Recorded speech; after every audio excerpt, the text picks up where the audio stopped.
We have an exclusive piece of breaking news now vis-a-vis the same story. This is a CNN News 18 exclusive. Now we are learning that Mushal Malik's entry to Pakistan PMO is just to give a face saving to ISI. And this is as per sources. We are given to understand that Mushal Malik has been very closely working with the top brass of the Pakistani army and also the ISI. I have my colleague Anand Narsimhan to offer more perspective on this big piece of breaking news that we have on the broadcast. But before we go to him, let's actually offer more inputs on what we are learning through this exclusive news break. Now, we are given to understand that Mushal Malik was working for the Kashmir division of the ISI very, very closely. Remember, Yasin Malik has been detained. He has been sentenced to life imprisonment in a terror funding case in Kashmir. We are also given to understand that Mushal Malik in fact stays in Islamabad, and this she does in an ISI safe house, and this has been on for a very, very long time, and she's staying there with her young daughter who has spoken against the Pakistan occupied Kashmir Assembly, against India. And we have these several instances that also talk about Mushal Malik, her association with Pakistani army, and more importantly, Pakistan Intelligence Agency, the ISI. And the fact that she is working very, very closely on the Kashmir division of the ISI also raises a lot of eyebrows. Remember, this is also a major snub that the Pakistan authorities are planning when it comes to India. The intel suggests that this was a strategic appointment as far as the caretaker cabinet in Pakistan is concerned, and that's why the appointment of Mushal Malik becomes important. Two important points: her close association with the Pakistan Army and the ISI. My colleague Anand Narsimhan is with us. Yes, Anand.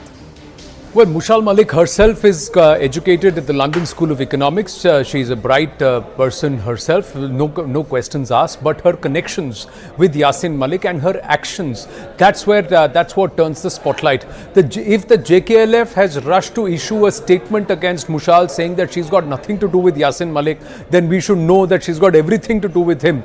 They have a daughter. They got married in 2009. They have a daughter. And mind you, the daughter also spoke in the POK Assembly against India. So this is a narrative that's being pushed, as our group editor security Manoj Gupta is getting us the details. This is one last desperate bid by the ISI to try and steer the narrative and to try and rake up this entire Kashmir issue once again. A dead horse which they're trying to flog again and again and again, and this is a desperate measure. What are they trying to do ahead of the G20 summit in India, and more importantly the UNGA in September? They are trying to give Mushal Malik an official position under human rights to go and talk and raise this issue. But the fact is that she is taking charge, or she's been given charge under a caretaker government which itself is a puppet in the hands of the military establishment. So clearly it's a military driven narrative or a deep state driven narrative, an ISI driven narrative, and at a time when churches are being attacked in Faisalabad and temples are being destroyed in Karachi. So what human rights is she going to stand up for and talk about? So people who live in glass houses cannot throw stones at others at all. In this case, Pakistan has such a sorry record, one wonders what Mrs. Malik is going to defend. The other fact is that her own husband, she's not said a single word against him. Once he finds himself convicted on acts of secession and also aiding and abetting terrorism, he's still charged for being involved. And that's the alleged involvement in the killing of 4 IAF officers on Indian soil, and that too in cold blood, where scores others were injured. He's also charged with the kidnapping of the daughter of a former Chief Minister of Jammu and Kashmir and the sister of a former Chief Minister of Jammu and Kashmir. So those cases are still on, and she has till date never opened her mouth against or said a single word against Yasin Malik, who finds himself incarcerated in a jail in India after being convicted properly by the courts. He is serving life imprisonment, and he has not contested those charges, and neither has he contested the sentencing. So these aspects remain. So ISI may have thought that they've got a trump card, but it may just boomerang. As far as the Indian sources are concerned, India says that Kashmir is a dead issue. The G20 in Srinagar, and 4 years later, after the abrogation of 370, as Jammu and Kashmir is fast on the path of even having assembly level elections there as a union territory very, very soon in the next year or so, then we know how far we have progressed as far as Jammu and Kashmir is concerned.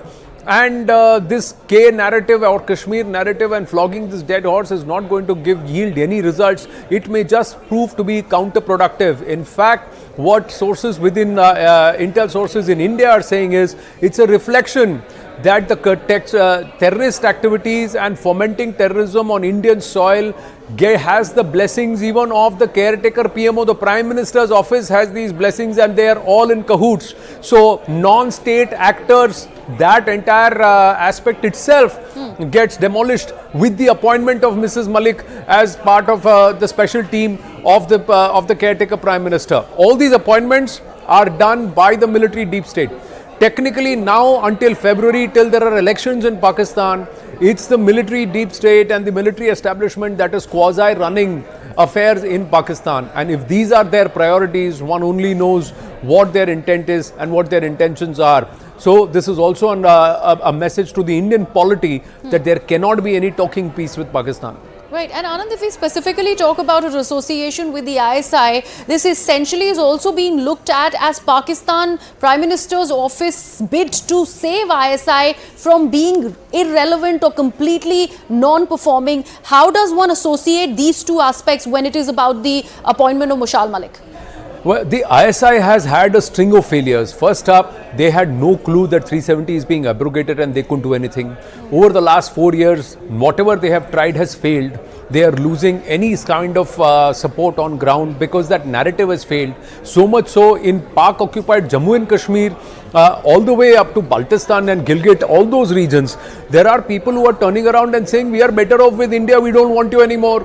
And the atrocities, the entire coinage of ye jo dehshatgardi hai, iske piche vardi hai, has been coined in POJK itself, and it's aimed at the Pakistan military establishment. So it's a slew of setbacks for the ISI, to the level to which that the Arab nations, the Islamic nations, and the erstwhile ally America, they have all turned their backs and saying this is all a dead thing and you have been proven ineffective. So for the ISI, this is very bad PR. So this is one last desperate attempt to try and get some currency. They are hoping that Mushal Malik could go there and perhaps raise some funds for them for their so-called jihad, and also raise funds from nations who may find certain empathy, or she may be able to evoke certain amount of empathy or sympathy from them. But again, the Indian side or the intel sources here believe it's a lost cause. It's not going to put any more on that. They have actually stamped their approval on all terrorism that has been fomented on Indian soil having state backing. This move itself shows that Pakistan's activity on Indian soil is state backed. There is no concept of non-state actors at all. Absolutely. Thank you so much for that, Anand, and explaining that point beautifully when it is about the appointment of Mushal Malik as far as the caretaker cabinet in Pakistan is concerned. We have our eyes on the story.